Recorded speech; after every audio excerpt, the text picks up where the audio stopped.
So I had a question from Morgan earlier, and this goes along into this part of the conversation. She says, "Am I wrong for wanting to hide away my precious babies so the cruelty of this world can't reach them? Question mark. How do we send our babies off into this world, knowing people have been murdered for the same beliefs we hold?" But then she says, "I don't want to live in fear." And so Charlie Kirk was a bold guy who went out and engaged people with the gospel. He had security guards because people and death threats. Actually, I even think that he expected to be killed for the stuff that he was doing. And so, what's the balance? This is a great question. What's the balance for a believer where you're bold, but at the same time you love people, including your kids, and we live in a world of death? What would you say to that? You know what? There was a guy who was popular. He was a Christian artist when I was a kid. His name was Keith Green, and he sang a song that went like this: "I pledge my head to heaven for the gospel, and I ask no man on earth to fill my need. Like the sparrow up above, I'm enveloped with his love." And and it goes on. It says, "I pledge my wife to heaven. I pledge my child to heaven." And so one of the things that we need to keep in mind, and she makes the point that she doesn't want to live in fear. And one of the things that we need to keep in mind as Christians is that we all have an expiration date. Right. And so there's coming a day when my life is going to end. And one of the things also that I keep in mind, and this, I can't remember where I found this illustration, but it was an illustration of a dad taking a kid on a trip. And when you take a kid on a trip, and it was talking about going on a train, you don't give them the ticket until they're about to board. And the point was being made that whatever I'm going to go through, whatever my end is finally going to be, God's not going to hand me the ticket until I am about to board.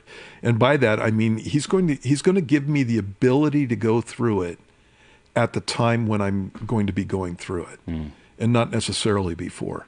And so I have some of the same concerns. I think about that for my kids. My kids are grown now, and they're both pretty bold, and they walk with Jesus.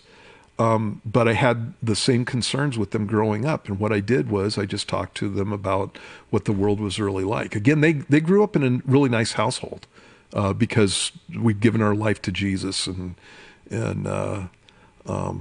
we got all the consequences of that kind of lifestyle. And so they grew up in a really nice household, but I grew up in a really lousy household.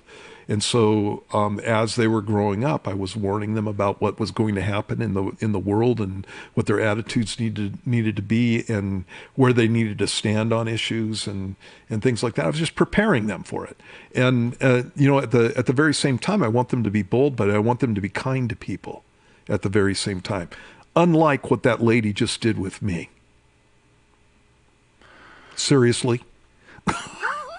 And it's like I just want them to be kind to people, because the gospel is something that frees people.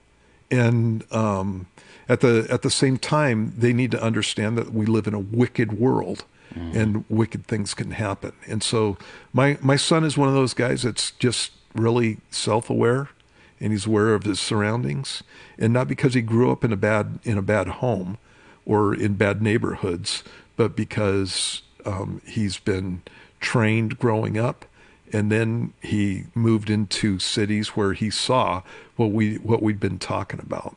So, for just prepare them.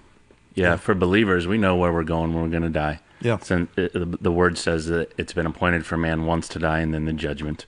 God has his hand on our life, and like you said, he holds the ticket, and he's not going to let us board too soon or too late if we're walking with him. And so me and my wife were watching some of this in my office earlier before this video. And I just said to her, as I'm watching this, I'm like, you know what? It's a good way to go. Yep. Because Charlie is preaching the word. He's 31 years old, which, what a legacy by 31 to lay down. The dude was really sharp. Yep. And he's serving Jesus, and he's engaging people with the truth, and then God takes him home. Yep. I don't know how I'm going to die, but that's a good way to go. Yep, sure. Certainly is. Yeah. Yeah. It's harder for my kids because I love them and I don't want anything bad to happen with them.